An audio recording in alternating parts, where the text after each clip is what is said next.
go to the other book, which is Power of the Subconscious Mind, and our very beautiful Raman will be reading for us from Delhi. हाँ जी, हम how to create wealth using the subconscious mind पढ़ रहे हैं. So Raman, are you there on the call? Yes, ma'am. Good हाँ, morning, ma'am. Very good Good morning. morning. Good morning, everyone. Rubbing out a great mental block to wealth. If you are worried and critical about someone who you claim is making money dishonestly, cease worrying about him. You know, such a person is using the law of mind negatively.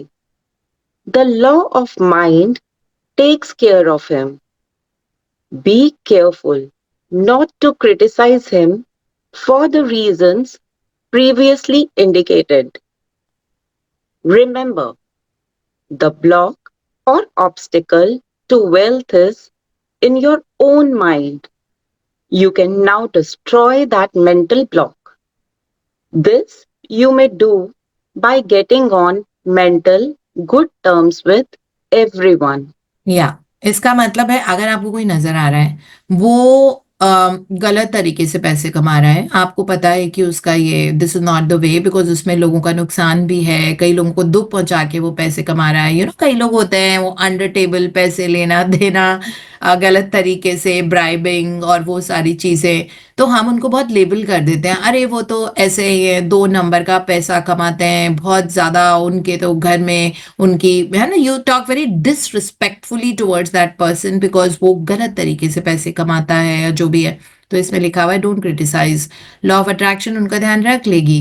भगवान साहब देख रहे होते हैं और सबको अपने कर्मों का फल मिलता है. तो हमको उसको वो वाली पावर भगवान की आप अपने हाथ में मत लो, आपको उसको ब्लेस करना है. बस हमारा काम जिंदगी में सिर्फ ब्लेसिंग देने का है ना. इसी तरीके से जब भगवान के हाथ होते हैं, अपने हाथ परमानेंटली ऐसे बना लो कि एक हाथ से आप ब्लेस दे रहे हो, एक हाथ से दान कर रहे हो, है ना. गॉड के हाथ हमेशा ऐसे ही होते हैं और गॉड हमारे हर एक सिस्टम में तो अपने आप में इतना अपनी पावर को फिल करके रखते हैं हम कि हमारे ऐसे ही हाथ रहें कि हम हमेशा दे रहे हैं और ब्लेस कर रहे हैं बस. ठीक है, तो इसमें यही लिखा हुआ है, be in good mental terms with everyone.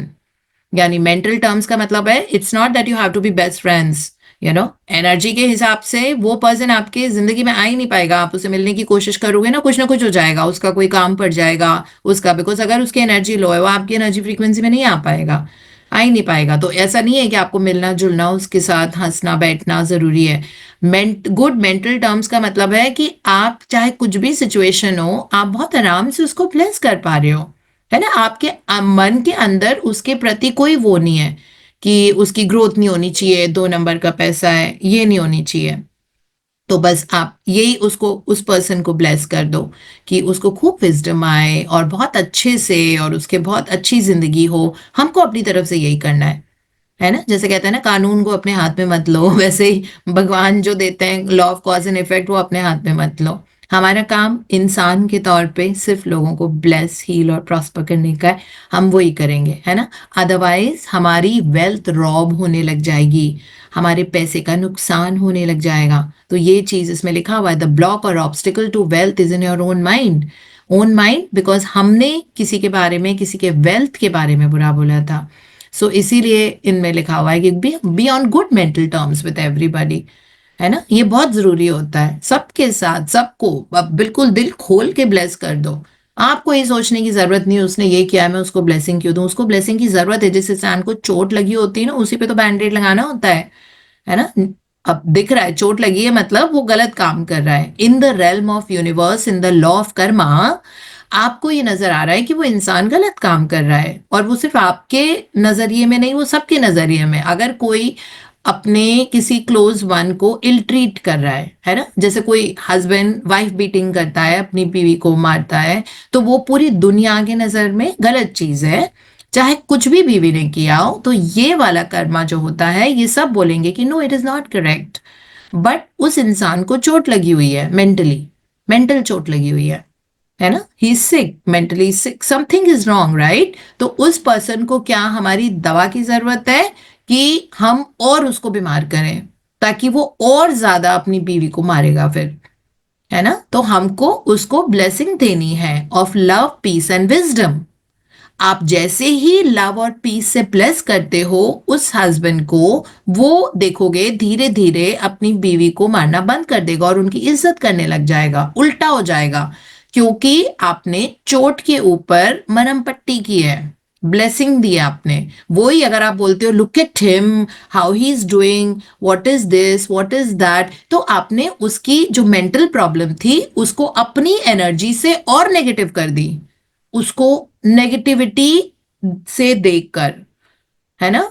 तो और ज्यादा नेगेटिव कर दिया, ऑलरेडी वो अपनी बीवी को सता रहा था, और हमने जो बोला very bad, this is that, this is what he is done, you should not do it, you know what is this, such he is an animal और what, like such a crime that, so अगर हम ये कर रहे हैं he will become more of a criminal, right? तो इसीलिए जिस इंसान को मेंटल चोट लगी हुई होती है उसको हीलिंग, उसको मरहम पट्टी की जरूरत है, उसको दुआओं की जरूरत है, उसको ब्लेसिंग की जरूरत है ना? अगर आपको पता है किसी चोर ने चोरी करी है कहीं पे, उस चोर को, उसको, वो वुंडेड है, चोर मेंटली वुंडेड है ना, मेंटली इमोशनल लेवल पे कहीं वुंडेड है, उसको आपको मरहम पट्टी करने की जरूरत है, instead of saying very bad, ऐसे कैसे, पता नहीं लोग कैसे चोरी कर लेते हैं। अरे उसके हिसाब से वही सही है, सही गलत कुछ नहीं होता दुनिया में। उस चोर बहुत कन्विंस होके आया है कि मैं तो बिल्कुल जी, this is the best thing I have done, और मुझे खूब पैसे मिले, खूब अच्छी सी चोरी हो आज मेरी, तो इस तरह से वो करेगा क्योंकि उसको मेंटली सिक है वो, है ना? तो लेकिन जो हमारी प्रेयर्स होती हैं लव, पीस एंड विजडम की, कि उसके जिंदगी में लव, पीस, हार्मनी आए, अबंडेंस आए, विजडम आए, गॉड की पावर एक्टिवेट हो, वो इंसान बहुत अच्छा इंसान बने, सोसाइटी का एक बहुत अच्छा सदस्य बने, या आपने उसकी मरहम पट्टी कर दी है।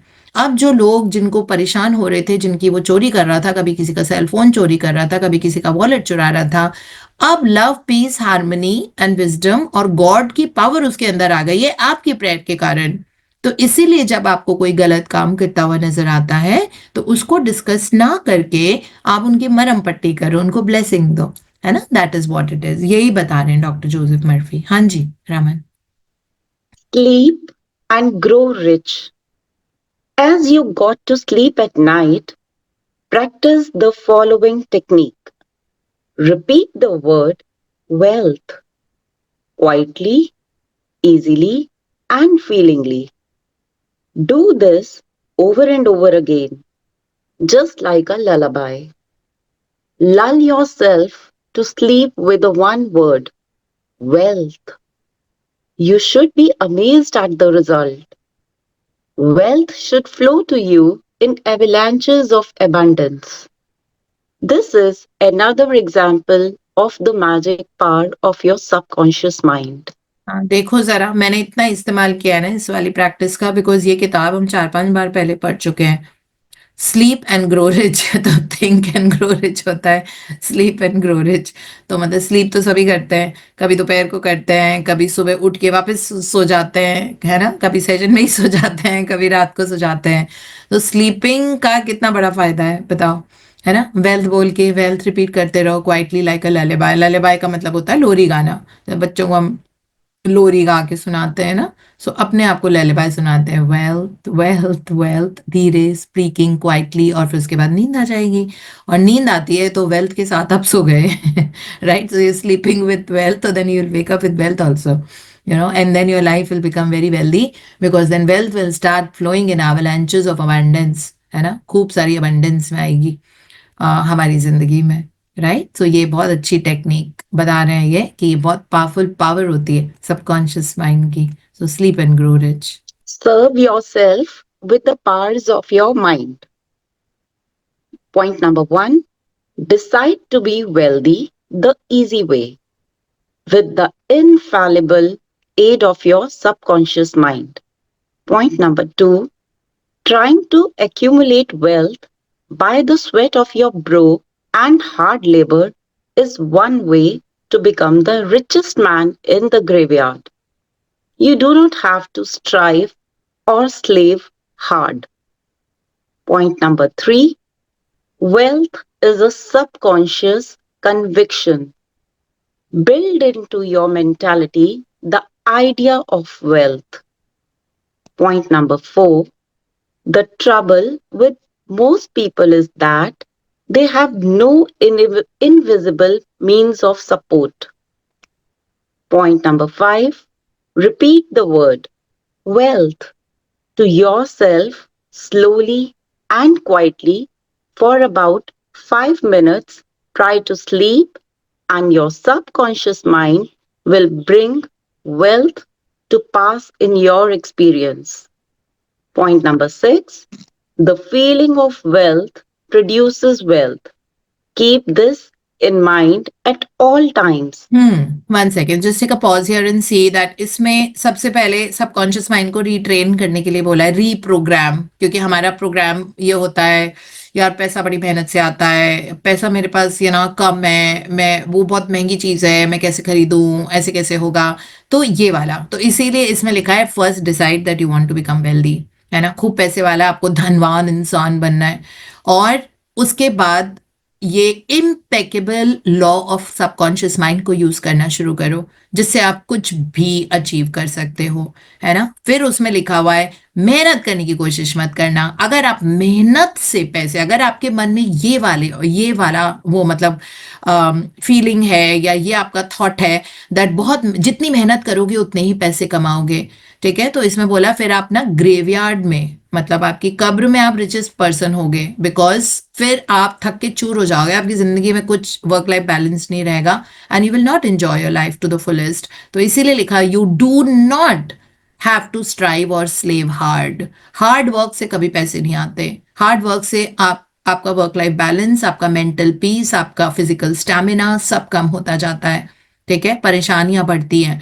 तो इसीलिए सबकॉन्शियस माइंड की पावर को यूज करो, जो बोल रहे हैं कन्विंस रहो that I will impregnate the idea of wealth in my life, और जैसे repeat the word wealth to yourself slowly 5 minute सोने के पहले। तो ऐसा भी नहीं कि सुबह दोपहर शाम रात कर रहे हो, कह रहे 5 मिनट सोने के पहले repeat the word wealth and then let it just go to sleep after that, ठीक है। हाँ जी, 7 point. Yeah. Your conscious, uh, your conscious and subconscious mind must agree. Your subconscious accepts what you really feel to be true. The dominant idea is always accepted by your subconscious mind. The dominant idea should be wealth, not poverty.